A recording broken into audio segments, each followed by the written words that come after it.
अगर हम rags to riches की बात करें तो मनोज ने उसका सबसे बेस्ट एग्जाम्पल होगा। एक ऐसा यूट्यूबर जिसके पास वीडियो रिकॉर्ड करने के लिए एक अच्छा फोन भी नहीं था, लेकिन आज उसके पास एक अच्छी लाइफस्टाइल और 4.5 मिलियन सब्सक्राइबर्स है। अब अगर आपको लग रहा है कि उनके पास कोई यूनिक नॉलेज है जिसकी वजह से उनको ये सब मिला है, तो पहले आप ये देख लीजिए। दोस्तों, आप वीडियो किस टाइम पर अपलोड कर रहे हो, ये बहुत बड़ा मायने रखता है कि आपका वीडियो वायरल होगा या नहीं होगा।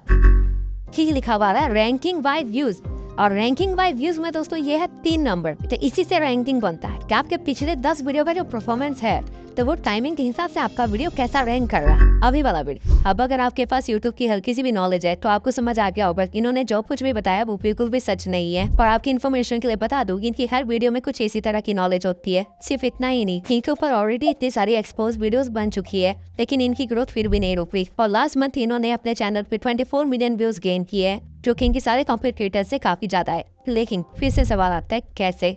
इस वीडियो में मैं आपको 4 रीजंस बताने वाला हूं जो कि मनोज की सक्सेस का कारण बने, और इसमें से 4th रीजन सबसे इंपॉर्टेंट है, क्योंकि उसे देखने के बाद आप मनोज को एक बिल्कुल डिफरेंट वे में देखेंगे। तो सबसे पहला रीजन है फर्स्ट क्रिएटर बेनिफिट।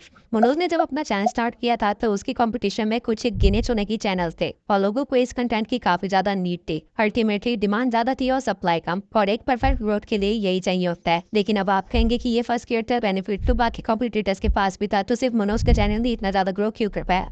तो इसका रीजन है मनोज का कंटेंट। मनोज अपनी वीडियोस में ऐसे टॉपिक्स कवर कर रहे थे जो बाकी क्रिएटर छोटा समझ के छोड़ दिया करते थे। फॉर एग्जांपल, टाइटल कैसे लगाए, या फिर टैग्स किस तरह यूज करे, या फिर एंड स्क्रीन का इस्तेमाल किस तरह किया जाता है। और इसी रीजन की वजह से मनोज के पास उसके कॉम्पिटिटर से ज्यादा ऑडियंस आ रही थी। अब वो इन्फॉर्मेशन एक्चुअल में वर्क करे या ना करे, इससे कोई फर्क नहीं पड़ता था, क्योंकि उस टाइम की ऑडियंस को भी ज्यादा नॉलेज नहीं थी। वो जो भी देखते थे उसे सही मान लेते थे और फॉलो करने लग जाते थे, जिसकी वजह से मनोज की वीडियोस लगातार चलती रही। अब मनोज अपनी ऑडियंस को तो सेटिस्फाई रख रहे थे, लेकिन साथ ही साथ उनको यूट्यूब को भी सेटिस्फाई रखना था, और उन्होंने ये चीज भी की हमारे सेकंड पार्ट को फॉलो करके, जो की है कंसिस्टेंसी। मैं पर्सनली मनोज को 2019 से फॉलो करता हूँ, और मुझे उस टाइम पे कोई भी यूट्यूबर इतना कंसिस्टेंट नहीं मिला जितना मनोज था। उनको चैनल की स्टार्टिंग से एक ग्रोथ नहीं मिली थी। उन्होंने अपने स्टार्टिंग्स में 100 से भी ज्यादा वीडियोस टैग से रिलेटेड बनाई थी, जो कि चलती भी नहीं थी, लेकिन उसके बाद भी वो रुके नहीं थे। और ऐसा बिल्कुल भी नहीं है कि वो सिर्फ अपने स्टार्टिंग फेज में ही कंसिस्टेंट थे। इवन दो उनका चैनल मोनेटाइज हो गया था और उनके पास 50K से भी ज्यादा सब्सक्राइबर्स थे, तभी वो दिन में कई बार 3 से 5 वीडियोस अपलोड कर दिया करते थे, जबकि उनके बाकी कॉम्पिटिटर्स हिले पड़ गए थे। और इसी कंसिस्टेंसी के कारण उनका ब्रेक इवन पॉइंट भी बहुत जल्दी आया, जब उनकी एक video how I shoot my videos viral हो गई। अब ये हुआ कैसे, आइए थोड़ा डिटेल में समझते हैं। यूट्यूब को हर क्रिएटर से सिर्फ 2 ही चीजें चाहिए, जो कि है क्वांटिटी विद क्वालिटी। और एज अ क्रिएटर आपको सिर्फ 2 लोगों को सेटिस्फाई करना होता है, एक आपकी ऑडियंस और एक यूट्यूब को।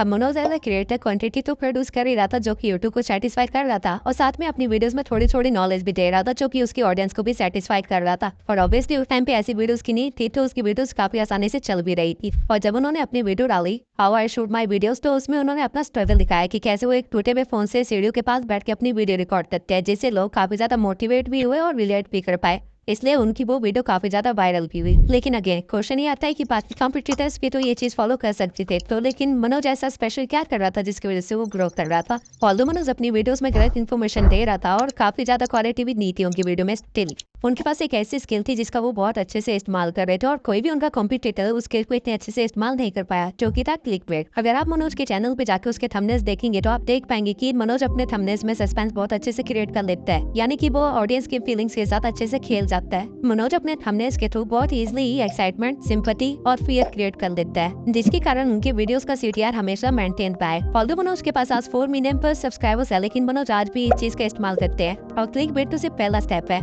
इसके साथ साथ मनोज एक बहुत अच्छे स्टोरी टेलर भी है। हम मनोज को पता था कि वो अपने थंबनेल्स के थ्रू अपने ऑडियंस से क्लिक तो करवा लेंगे, लेकिन वीडियो वायरल करने के लिए ऑडियंस रिटेंशन लगती है, और जिसके कारण लोगों को उनकी वीडियो ज्यादा देर तक देखनी पड़ेगी। तो मनोज अपनी वीडियो की स्टार्टिंग इस तरह करते थे जैसे वो उसी बारे में बात करने वाले हैं जो कि उन्होंने अपने थंबनेल में दिखाया, लेकिन जैसे जैसे आप उनकी पूरी वीडियो देखते थे तो एक्चुअल में वीडियो के अंदर कुछ और ही चीज निकलती थी। फॉर एग्जाम्पल, ये वीडियो ले लीजिए, 1000 सब्सक्राइबर्स एक दिन में हो जाते हैं। इस वीडियो के थंबनेल को देख के तो ऐसा लग रहा है कि मनोज कुछ ऐसी स्ट्रेटेजी बताने वाले जिससे हम एक दिन के अंदर 1000 सब्सक्राइबर्स गेन कर देंगे। अब ये वीडियो 10 मिनट की थी, और लगभग 9 मिनट तक मनोज इसी तरह बात करते रहे जैसे वो कुछ बताने वाले जिससे एक दिन के अंदर 1000 सब्सक्राइबर्स गेन हो जाएंगे। लेकिन 9 मिनट पे मनोज बताते हैं कि उनका चैनल अब इतना ज्यादा ग्रो हो चुका है कि उनको हर रोज 1000 सब्सक्राइबर्स इजिली गेन हो जाते हैं। और इसी तरह मनोज अपनी क्लिकबेट स्ट्रेटेजीज को, अपने स्टोरी टेलिंग स्किल्स को काफी अच्छे से यूज करके अपनी वीडियोस को वायरल कर देते थे। अब अगर आपको लग रहा है कि आप भी ऐसा कर सकते हैं और आप भी अपनी वीडियो को इसी तरह वायरल कर सकते हैं, तो आप बहुत गलत हैं, क्योंकि एक टाइम के बाद ऑडियंस को समझ आ जाएगा कि आप उनके साथ क्या कर रहे हैं और वो आपकी वीडियोस देखना बंद कर देंगे। लेकिन अब आपका सवाल होगा कि मनोज के साथ ये चीज काम कर रही है तो मेरे साथ क्यों नहीं करेगी। तो इसका रीजन है the fourth point, not a YouTuber.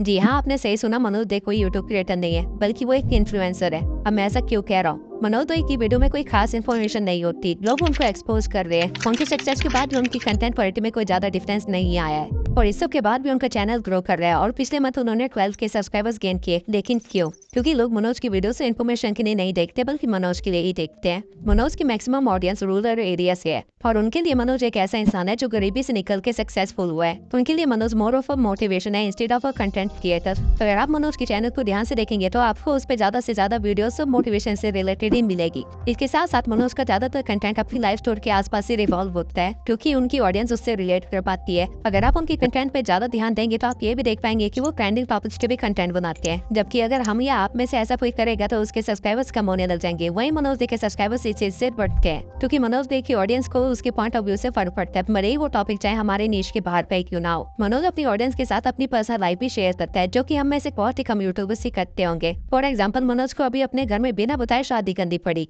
और ये चीज उन्होंने अपने सब्सक्राइबर्स के साथ शेयर की। अब अगर उनकी जगह हम या आप ऐसे कोई होता तो शायद हम ये करने की सोचते भी नहीं। लेकिन मनोज अपने लाइफ को देखिए काफी ज्यादा ही ट्रांसपेरेंट है अपने सब्सक्राइबर्स के साथ और इसी वजह से उनके ऑडियंस का उन पे बहुत ही ज्यादा ट्रस्ट भी है और साथ ही साथ काफी ज्यादा रिलेट भी कर पाते हैं, क्योंकि ऐसी प्रॉब्लम्स हर किसी की लाइफ में आती है। लेकिन कौन सा यूट्यूबर अपनी लाइफ प्रॉब्लम्स इस तरह शेयर करता है? अगर हम ध्यान से एनालाइज करें तो मनोज एक्चुअली में अपनी पूरी लाइफ को रिकॉर्ड कर रहा है, जो कि उसकी ऑडियंस को देखने में एक्चुअली में मजा आ रहा है, जिसके कारण उसकी ग्रोथ लगातार बढ़ती जा रही है। अगर कल को मनोज एक कुकिंग चैनल भी खोल लेता है तो भी उसकी वीडियोस वायरल होगी। वहीं अगर हम ऐसा करते हैं तो 100% गारंटी की हमारी वीडियोस नहीं चलेगी। अब काफी लोगों के अकॉर्डिंग मनोज एक स्कैमर है, एक फेक गुरु है, लेकिन मेरे अकॉर्डिंग वो एक मास्टरमाइंड है, क्योंकि जब उनकी फैमिली की सिचुएशन अच्छी नहीं थी और जब उनको एक जॉब ढूंढनी चाहिए थी, तब भी उन्होंने करेज दिखाया एक यूट्यूब चैनल खोलने का। साथ में उन्होंने टूटे हुए फोन से और इतने स्ट्रगल में वीडियोस रिकॉर्ड की और लगातार करते रहे जब तक उनको सक्सेस नहीं मिली। इतना हार्ड वर्क शायद ही कोई करता है, वो भी बिना जाने की यहाँ पे एक्शन में सक्सेस की गारंटी है या नहीं, और वो भी खासकर तब जब फैमिली की रिस्पॉन्सिबिलिटी आप पे हो। इसके साथ साथ ही उन्होंने लोगों की साइकोलॉजी को बहुत अच्छे से समझा और साथ में अपॉर्चुनिटी भी देखी कि किस तरह वो अपने ऑडियंस को यूज कर सकते हैं। ऐसे बहुत ही कम यूट्यूबर्स है जो अपनी एक्चुअल ऑडियंस को पहचान पाते हैं और मनोज ने इसको बहुत अच्छे से पहचाना और उसका फायदा भी उठाया। अब as a content creator obviously मैं आपको सजेस्ट नहीं करूंगा कि आप उनकी स्ट्रेटेजीज को फॉलो करें, लेकिन एज अ यूट्यूबर देखा जाए तो उन्होंने काफी अच्छे से ग्रोथ की है और आप उसको फॉलो कर सकते हैं। लेकिन अब आप सोचेंगे कि मैं इतना पर्सनल तो नहीं हो सकता यूट्यूब पे, अपनी पर्सनल लाइफ तो नहीं शेयर कर सकता, तो मैं कैसे ग्रो करूं? तो मैंने इसके लिए एक चैनल एनालिसिस पहले ही कर रखा है, आप जाके उसको देखिए और अपनी ग्रोथ को स्टार्ट कीजिए।